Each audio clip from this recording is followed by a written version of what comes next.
ఇప్పుడు మరొక అంశం చూద్దాం. డ్రగ్స్ కేసును రాచకొండ పోలీసులు ఛేదించారు. ఈ వివరాలు రాచకొండ సిపి సుధీర్ బాబు వెల్లడించారు. ముగ్గురు నేరస్తులు రిసీవర్స్గా ఉన్నారని తెలిపారు. రాజస్థాన్ నుండి ట్రైన్స్, బస్సులు, లారీల్లో డ్రగ్స్ సరఫరా చేస్తున్నారని ఆయన చెప్పారు. పప్పీ స్ట్రా ఇప్పుడు పాపులర్ అవుతోందని అన్నారు. 1,25,00,000 రూపాయల విలువైన మెటీరియల్ సీజ్ చేశామని రాచకొండ సిపి సుధీర్ బాబు వెల్లడించారు. దీనిపై హైదరాబాద్ నుండి ఎక్స్క్లూజివ్ ఫీల్డ్ రిపోర్ట్ కుమార్ అందిస్తారు. కుమార్. థ్యాంక్ యూ మూర్తి. హైదరాబాద్లో మరొకసారి ఏదైతే డ్రగ్స్ కలకలం రేపే అనేది చెప్పొచ్చు. ఇటీవల కాలంలోని హైదరాబాద్లో విపరీతంగా డ్రగ్స్ సరఫరా అయితే కొనసాగుతుంది. ఈ నేపథ్యంలోనే హైదరాబాద్ పోలీసులు కూడా ఏదైతే ఈ డ్రగ్స్ సరఫరాకి చెక్ పెట్టేందుకు కూడా అనేక ప్రయోజనాలు అయితే చేస్తున్నారు. ఈ నేపథ్యంలోనే ఈరోజు ఏదైతే ఎల్బీ నగర్ ఎస్ఓటీ పోలీసులు అలాగే మీర్పేట్ పోలీసులు జాయింట్ ఆపరేషన్లోని ఏదైతే ఒక ఇంటర్స్టేట్ డ్రగ్స్ ముఠాను అయితే గుట్టురట్టు చేశారు. ముఖ్యంగా వీళ్ళ దగ్గర నుంచి పప్పీ స్ట్రా అనే డ్రగ్కు సంబంధించి 53.5 కిలోల డ్రగ్స్ అయితే స్వాధీనం చేసుకున్నారు. దీని విలువ వచ్చేసి 1,25,00,000 ఉంటుందంటూ కూడా ఇప్పటికే పోలీసులు అయితే అంచనా వేస్తున్నారు. ముఖ్యంగా మధ్యప్రదేశ్ చెందిన ఏదైతే ఈ ముగ్గురు కూడా పింటూ అనే వ్యక్తి దగ్గర ఈ డ్రగ్స్ కొనుగోలు చేసి అక్కడ తక్కువ ధరకు కొనుగోలు చేసి హైదరాబాద్ తీసుకొచ్చి ముఖ్యంగా ఎక్కువ ధరకి అయితే విక్రయిస్తున్నారు. అలాగే మరొక పక్క ఏదైతే హైదరాబాద్లోని ఈ డ్రగ్స్ కట్టడి చేసేందుకు కూడా పోలీసులు వినూత్న ప్రయత్నాలు అయితే చేస్తున్నారు.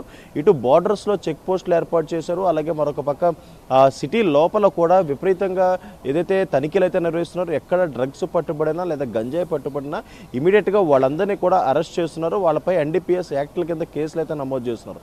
ముఖ్యంగా ఏదైతే ఇటు మధ్యప్రదేశ్ నుంచి కావచ్చు, ఇటు రాజస్థాన్ నుంచి కావచ్చు, ఏదైతే ఈ డ్రగ్స్ను సరఫరా చేసేందుకు కూడా అక్కడి నుంచి ట్రావెల్ రూపంలో అయితే ఇక్కడికి తీసుకురావాలి.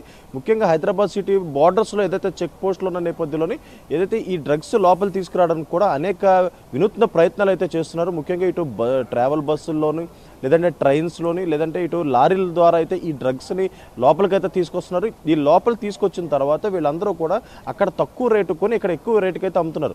ప్రస్తుతం ఏదైతే ఈరోజు పట్టుకున్న పప్పీ స్ట్రా అనే డ్రగ్ ఏదైతే ఉందో ఇది పింటూ అనే వ్యక్తి అయితే సరఫరా చేసినట్లయితే ఇప్పటికే పోలీసులు ఒక ప్రాథమిక నిర్ధారణకు అయితే రావడం జరిగింది. ఇప్పుడు ఆ పింటూను పట్టుకునేందుకు కూడా పోలీసులు అయితే ప్రయత్నిస్తున్నారనేది తెలుస్తుంది. అలాగే ఈరోజు ఏదైతే ఈ ముగ్గురు వ్యక్తులను అయితే అదుపులోకి అయితే తీసుకున్నారు. వీళ్ళ ముగ్గురే కాకుండా మరొక ముగ్గురు రిసీవర్స్ ఉన్నట్లు కూడా ఇప్పటికే పోలీసులు అయితే గుర్తించారు. ప్రస్తుతం వాళ్ళను పట్టుకునేందుకు కూడా పోలీసులు ప్రత్యేక బృందాలు కూడా ఏర్పాటు చేశారు.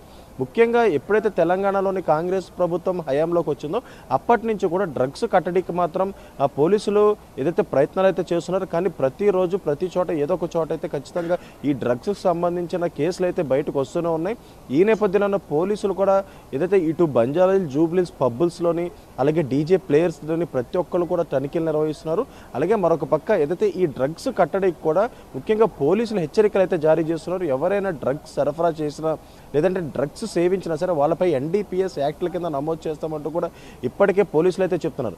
ఈ రోజు పట్టుబడ్డ ఈ పప్పీ స్ట్రా డ్రగ్ పెడ్లర్స్ ఎవరైతే ఉన్నారో ఇందులో ఒక వ్యక్తి ఆల్రెడీ 2023 హయత్నగర్ PS లో కూడా డ్రగ్ కేసులు అరెస్ట్ అయ్యారు. ప్రస్తుతం అతనిపై ఏదైతే PD యాక్ట్ కూడా పెట్టడానికి కూడా పోలీసులు సిద్ధమయ్యారు. ముఖ్యంగా ఇటు జనాలకి అలాగే మరొక పక్క ఇటు పబ్బు ఓనర్స్కి లేదంటే ఇక్కడ ఈవెంట్స్ నిర్వహిస్తారు. ప్రస్తుతం ఇప్పుడు ఇది డిసెంబర్ నెల కాబట్టి ఏదైతే డిసెంబర్ 31కి ఈవెంట్స్ అయితే నిర్వహిస్తారు. ఈ నేపథ్యంలోనే 3 కమిషనరేట్ పరిధిలోనూ కూడా ముగ్గురు కమిషనర్లు కూడా చాలా స్ట్రిక్ట్ వార్నింగ్స్ అయితే ఇవ్వడం జరిగింది.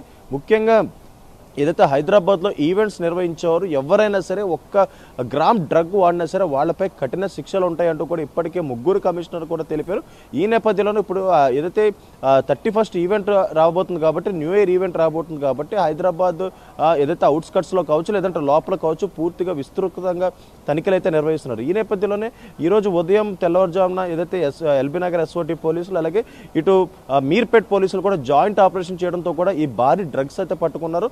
53.5 కిలోల పప్పీ స్ట్రా అనే డ్రగ్ పట్టుకున్నారు. ముఖ్యంగా ఈ డ్రగ్ వచ్చేసి ఇటు పాలు, నీళ్లు లేదంటే టీ వీటిలో కలుపుకొని ప్రయోగిస్తారు. ఈ నేపథ్యంలోనే దీన్ని ఎక్కువగా పసిగట్టే అవసరం అయితే లేకుండా ఉంటుంది. ఈ నేపథ్యంలోనే ప్రస్తుతం ఈ డ్రగ్ని పట్టుకోవడంతో కూడా ఇదైతే పెద్ద డ్రగ్స్ పట్టుకున్నట్లయితే తెలుస్తుంది. ఎందుకంటే 1,25,00,000 విలువ చేసే ఈ డ్రగ్స్ ఉండడంతో కూడా ప్రస్తుతం పోలీసులు కూడా అలర్ట్ అయ్యారు. అలాగే మరొక పక్క న్యూ ఇయర్ సెలబ్రేషన్స్ ఉన్న నేపథ్యంలో కూడా ప్రస్తుతం పోలీసులు కూడా విస్తృతంగా తనిఖీలు నిర్వహిస్తున్నారు. అలాగే మరొక పక్క ఈవెంట్స్కి వెళ్లే ఎవరైతే వ్యక్తులు ఉంటారో వీళ్ళకి కూడా స్ట్రిక్ట్గా వార్నింగ్స్ ఇస్తున్నారు. ఈవెంట్స్లోని ఎవరు కూడా డ్రగ్స్ తీసుకోకూడదంటూ కూడా ఇప్పటికే స్ట్రిక్ట్ వార్నింగ్స్ ఇస్తున్నారు. అలాగే ఈవెంట్ ఆర్గనైజర్స్ ఎవరైతే ఉన్నారో వాళ్ళకు కూడా స్ట్రిక్ట్ ఆర్గనైజర్స్ ఇస్తున్నారు. ముఖ్యంగా ఏదైతే ఎవరైనా సరే డ్రగ్స్ వాడకం కనుక ఎక్కడైనా కనిపిస్తే మాత్రం ఖచ్చితంగా వాళ్ళపై కఠిన శిక్షలు ఉంటాయంటూ కూడా ఇప్పటికే 3 కమిషనరేట్ పరిధిలో 3 కమిషనర్లు కూడా చెప్పే పరిస్థితి అయితే ఉంది. పూర్తి